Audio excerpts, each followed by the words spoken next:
बिस्मिल्लाहिर्रहमानिर्रहीम। अस्सलाम वालेकुम नादरीन, आप यूट्यूब चैनल देख रहे हैं। मैं इमरान खान हूँ। नादरीन, बहुत इंपॉर्टेंट वीलॉग है, बहुत सारी चीज़ें हैं मेरे पास से, लेकिन सबसे पहले इमरान खान साहब की बहनों ने जो एक सख्त फैसला किया वो मैं आपके सामने रख देता हूँ।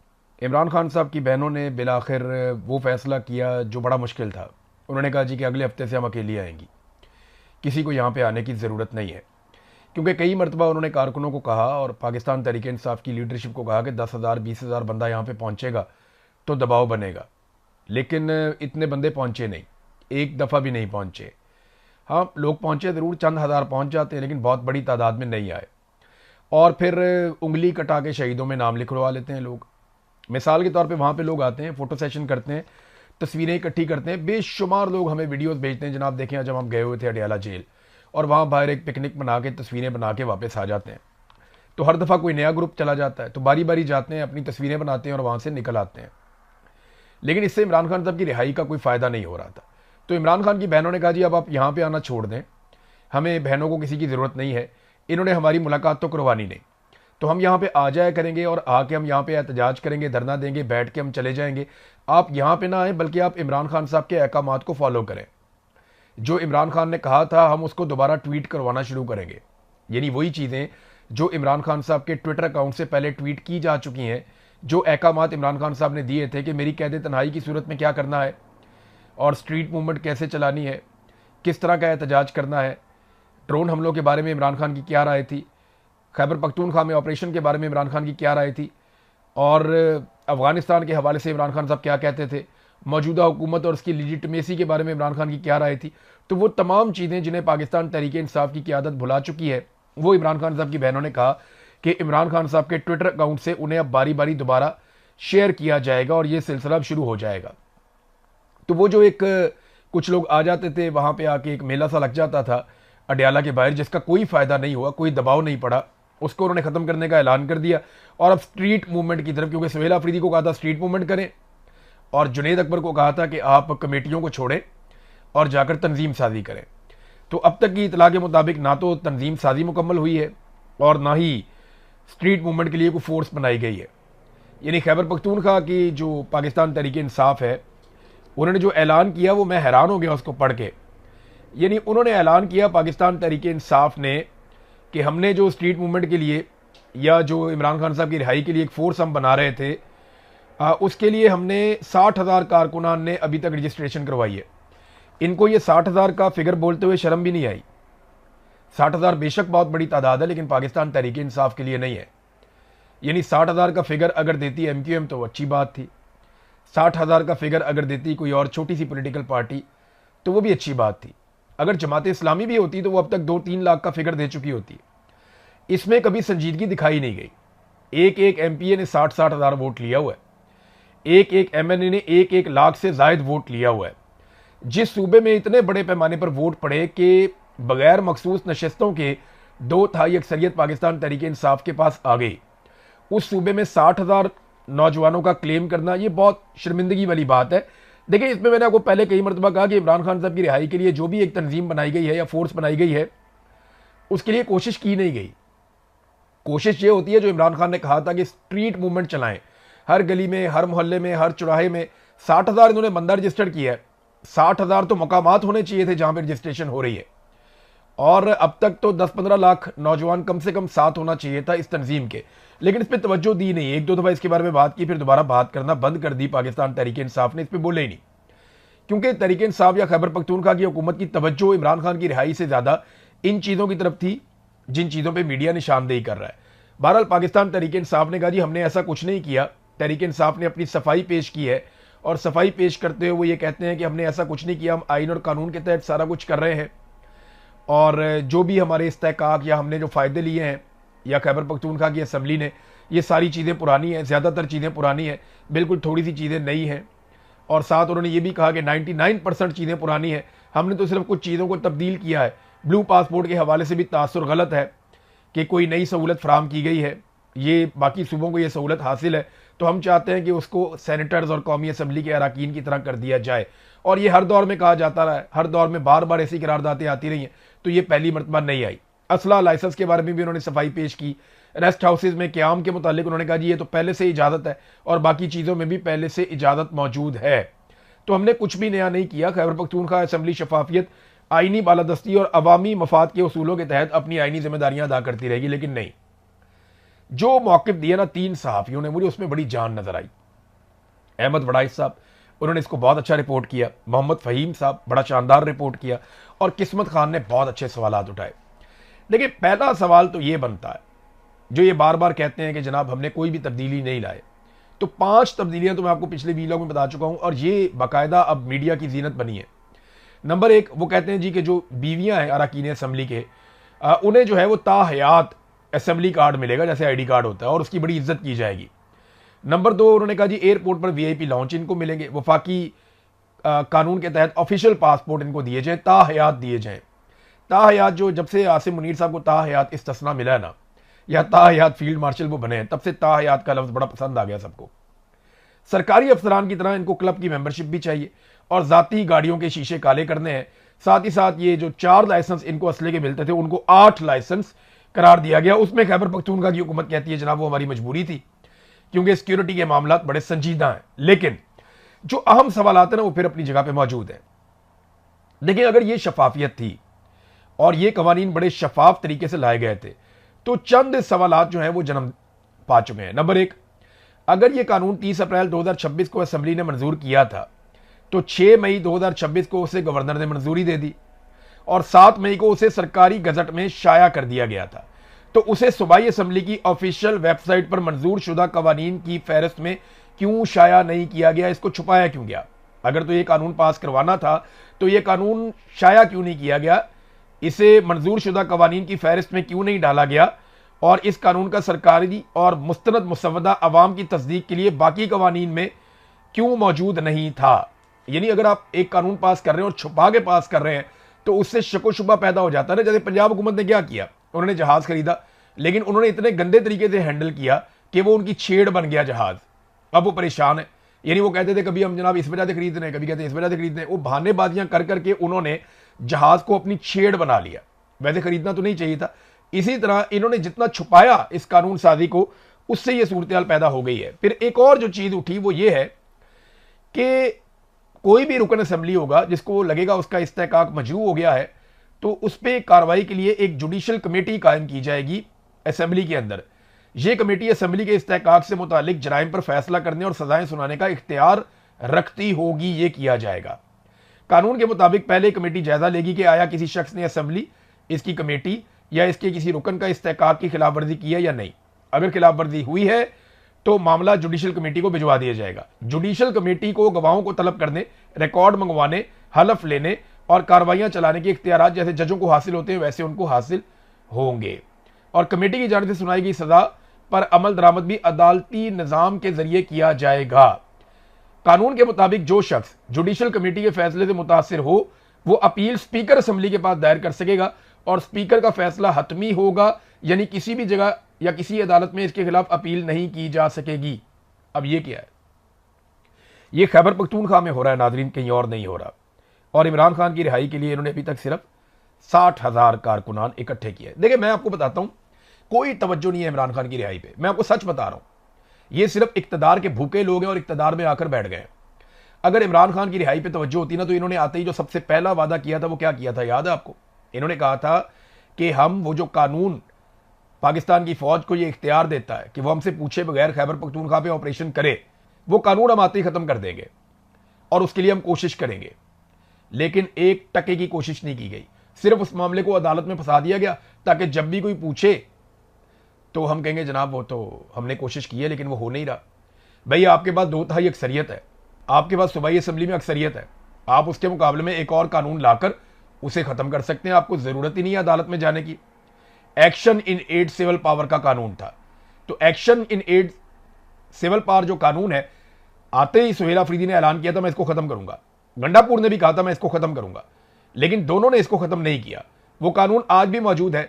उसी कानून के तहत खैबर पख्तूनख्वा के 3 से 4 डिफरेंट एरियाज में, मैंने आपको पिछले वीलॉग में बताया भी, वहां पे मिलिट्री ऑपरेशंस अभी भी जारी है, जबकि इमरान खान साहब का मौक़िफ़ कुछ और था। तो ये हुकूमत खुद ऑपरेशंस करवा रही है, जबकि इमरान खान साहब ऑपरेशंस के खिलाफ थे।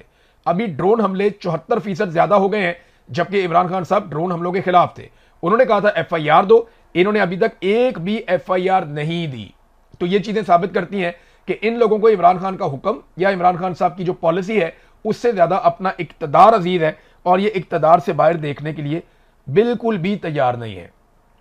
अब नाजरीन एक और चीज मैं आपको पहले बता दूं, हमारे बड़े अच्छे दोस्त हैं, भाई हैं, अहमद फरहाद साहब। उनके फैमिली के सोर्सेज ने मुझे बहुत इंपॉर्टेंट इंफॉर्मेशन दी है, और अभी जब मैं वीलॉग कर रहा हूं तो अभी ये इंफॉर्मेशन मुझे थोड़ी देर पहले मिली है, और ये इंफॉर्मेशन तस्दीक शुदा है। अहमद फरहाद साहब पे लगातार दबाव डाला जा रहा है, और उन्हें कहा जा रहा है कि एक वीडियो बनाओ जिसमें जो कुछ आपने कहा और किया उसको आप गलत करार दो। एक वीडियो बनाओ, ज्वाइंट अवामी एक्शन कमेटी के इकदाम को गलत करार दो। तो उनसे जबरदस्ती एक वीडियो बनाने के लिए दबाव डाला जा रहा है, और यही दबाव कुछ दिन पहले ज्वाइंट अवामी एक्शन कमेटी के लोगों ने कहा कि वो डाला जा सकता है शौकत नवाज मीर के ऊपर भी। लाजमी बात है, उन पर दबाव डाला गया होगा। मुझ पे भी 4-5 महीने एक ही दबाव था कि वीडियो बनाओ, वीडियो बनाओ, वीडियो बनाओ, वीडियोस चाहिए हमें, कैमरे लेके आ जाते नहीं, वीडियो बनाओ, वीडियो बनाओ, इसको गाली दो, उसको बुरा कहो, ये कहो जनाब ये मैंने किया, वो उसने किया, ये सारा कुछ गलत है, यानी यहां पे बैठ के वीडियो बना के अपने मौक़िफ़ को गलत साबित करो। तो अहमद फरहाद को कहा जा रहा है कि तुम एक वीडियो बनाओ, उन पर दबाव डाला जा रहा है। अल्लाह ताला उन्हें इस्तकामत अता फरमाए। उन्होंने अभी तक किसी भी किस्म की कोई वीडियो बनाने से इनकार किया है, लेकिन एक बड़े अहम सोर्स से यह पैगाम जरूर आया है कि अहमद फरहाद पे जबरदस्त दबाव डाला जा रहा है कि आप एक वीडियो बनाएं, आपको रिहा कर दिया जाएगा। अगर आप वीडियो नहीं बनाएंगे तो आपकी कैद लंबी होती चली जाएगी। तो तमाम कश्मीरियों से मेरी गुजारिश है कि शौकत नवाज मीर साहब के लिए, अहमद फरहाद साहब के लिए, और जो बाकी लोग इस वक्त कैदोबंद की सऊबतें काट रहे हैं, उन सबके लिए आवाज उठाएं। और हर पाकिस्तानी को आवाज उठानी चाहिए, बल्कि हर इंसान को आवाज उठानी चाहिए। सिर्फ कश्मीरियों का यह मामला नहीं है, यह इंसानियत का मामला है, इंसानी हुकूक का मामला है। तो सबको इसके ऊपर जोरदार तरीके से आवाज उठानी चाहिए। नादरीन ये एक तस्वीर मैं आपको दिखाता हूं, ये देखें आप, ये खैबर पख्तूनख्वा से आई है। ये एक पिकअप है छोटी सी, और ये लेकर जा रही है ताबूत। बलूचिस्तान से ताबूत ही आ रहे हैं, यानी हर चौथे दिन किसी ना किसी सिक्योरिटी फोर्सेस के ताबूत आ जाते हैं, मजदूरों के ताबूत आ जाते हैं, मेहनत कशों के ताबूत आ जाते हैं, कभी पुलिस वालों के ताबूत आ जाते हैं। ये 10 ताबूत और एक पिकअप में जा रहे हैं। क्यों जा रहे हैं पता है? ये जो अभी पुलिस वालों पे हमला हुआ है, एक तरफ हरनाई का इलाका है, एक तरफ कोयटा है, ये दोनों आपस में ऐसे जुड़ते हैं, इनके बीच में पहाड़ी इलाका है।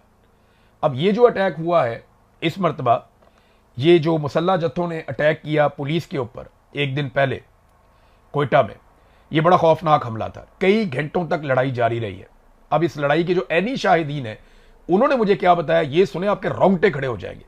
वो ये बताते हैं कि मुसल्ला जत्थों ने जदीद तरीन असले के साथ पुलिस के ऊपर अटैक कर दिया। पुलिस ने जबरदस्त लड़ाई लड़ी, पुलिस शानदार तरीके से जवाबी हमले कर रही थी और शानदार लड़ाई लड़ रही थी। और फिर उसके बाद वक्त गुजरना शुरू हुआ, पुलिस की जानिब से फायरिंग कम होना शुरू हो गई, जबकि दहशतगर्दों को सप्लाई लगातार जारी थी। वो फायरिंग तेज करते चले जा रहे थे, जदीद हथियारों का इस्तेमाल कर रहे थे। उस वक्त सोशल मीडिया के ऊपर बहुत सारे बलोच नौजवानों ने जो वहां आसपास मौजूद थे, उन्होंने वीडियो पैगाम जारी किए। उन्होंने फौरी तौर पे तमाम जहां जहां वो राब्ते कर सकते थे, उन्होंने हर तरफ राब्ते किए, सोशल मीडिया पे पैगाम जारी किए कि फौरन मदद भेजी जाए, इंतजामिया फौरी तौर पे असला भेजे, इंतजामिया फौरी तौर पे मजीद कुमक भेजे और पुलिस का साथ दे। लेकिन पुलिस का साथ देने के लिए कोई नहीं आया। वहां 9 पुलिस वाले शहीद हो गए, 20 से ज्यादा वो अगवा करके ले गए, और अभी तक जो पुलिस वाले वापस आए हैं वो 8 से 9 हैं जो वापस आए। बाकी पुलिस वाले अभी तक अगवा हैं, उनके बारे में कुछ नहीं पता। मेरे पास सबके नाम मौजूद हैं, शहीद कौन कौन हुआ, अगवा कौन कौन हुआ, वापस कौन कौन आया, और जो लोग अभी तक वापस नहीं आए उनके बारे में कुछ पता नहीं है कि वो कहां पे गए। बहरहाल ये मुसल्ला जत्थों ने हमला किया। पुलिस बार बार मांगती रही कि हमें मजीद असला चाहिए, हमें ताज़ा कुमक चाहिए, दहशतगर्दों पे बाहर से हमला किया जाए। और इस पूरे एरिया में मैं आपको बताता हूं, जगह जगह एफसी की चेक पोस्टें हैं। इस पूरे एरिया में फोर्सेस जगह जगह पर मौजूद है और भारी मिकदार में मौजूद है। उनके पास जदीद असला भी मौजूद है, लेकिन इसके बावजूद फोर्सेस मदद करने के लिए नहीं आई। और यह वाकया पहली मर्तबा नहीं हुआ। मकामी लोग ये बताते हैं कि जब जब यहां पे अटैक होता है, फोर्सेस मदद के लिए मौके पर नहीं पहुंचती, पुलिस वाले भी शहीद हो जाते हैं, आम लोग भी मारे जाते हैं। फोर्सेस हमेशा वाकया होने के बाद उस जगह पे आती है, या कहीं पे अटैक करना हो तो वो अपने तरीके से अटैक करती हैं, वो किसी लड़ाई में आकर नहीं पड़ती हैं। और ये लगातार होता चला जा रहा है। मेरे एक बहुत करीबी दोस्त हैं, उन्होंने मुझे बताया कि एक ग्रुप बना हुआ था जिसमें इंटेलिजेंस एजेंसियों के लोग भी थे, मिलिट्री के लोग भी थे, पुलिस के लोग भी थे, मकामी लोगों को भी डाला हुआ था। सियासी लोगों को भी डाला हुआ था। तो एक बहुत बड़ा अटैक हुआ और उसमें मैंने फौरी तौर पे ग्रुप में लिखा कि जनाब फौरन मदद भेजी जाए, यहां पे लड़ाई इस वक्त जारी है और फोर्सेस पहुंच जाएंगी तो दहशतगर्दों को घेर लिया जाएगा। तो उसमें एक ऑफिसर ने फोन किया, कहते हैं डायरेक्ट मुझे, और उन्होंने कहा तुम्हें क्या मुसीबत पड़ी हुई है, तुम तो चुप करके बैठो। ये नादरीन इस वक्त की सूरत हाल है, और ये मुझे मेरे दोस्त ने खुद वाकया सुनाया गुज़िश्ता रात, और इस वाकये ने तो रोंगटे खड़े कर दिए लोगों के। लोग सोच रहे हैं कि ये दहशतगर्दों को रोकने के लिए सिक्योरिटी फोर्सेस क्यों नहीं आती, पुलिस वालों को भेड़ बकरियों की तरह वहां मरने के लिए छोड़ दिया। वो बेचारे इतने सारे पुलिस वाले वहां पे शहीद हो गए, अब उनका नमाज जनाजा पढ़ के 2 आंसू बहा दिए जाएंगे और उसके बाद अल्लाह अल्लाह खैर सल्ला, फिर वज़ीर आला पहुंच जाएंगे इस्लामाबाद में। उन्होंने कोयटा में या बलूचिस्तान में तो कहीं ट्रैवल करना नहीं है।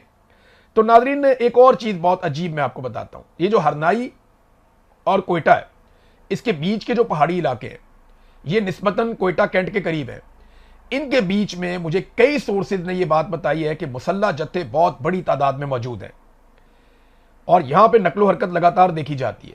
अब इतने सारे मुसल्ला जत्थे यहां पे मौजूद हैं, इनको सप्लाई कैसे आती है, इनको राशन की सप्लाई कैसे आती है, इनको एमुनिशन कैसे आता है, इनको हथियार कैसे पहुंचते हैं, ये यहां से निकलकर अटैक करते हैं मुख्तलिफ इलाकों में कैसे करते हैं, इनको रोका क्यों नहीं जा रहा, यह बहुत बड़ा सवाल है। और एक और चीज मैं आपको बताता हूं, मुस्तकबिल में आपको यह चीज सबूतों के साथ सामने आना शुरू हो जाएगी कि इस वक्त पाकिस्तान की एस्टेब्लिशमेंट ने जराइम पेशा अफराद और कुछ मुसल्ला जत्थों को इकट्ठा किया है कौम परस्तों के खिलाफ। यानी अब लड़वाने की एक कोशिश की जा रही, एक तरफ के क्रिमिनल्स को उठाया जा रहा है, जराइम पेशा अफराद को इकट्ठा किया जा रहा है, उन्हें माफी दी जा रही है, उनको मुसल्ला किया जा रहा है और मुसल्ला किया जा रहा है कौम परस्तों के खिलाफ।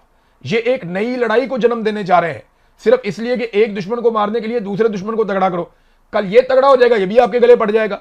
तो हमेशा गलत तजुर्बे किए हैं और हमेशा गलत तजुर्बों से पाकिस्तान ने नुकसान उठाया है।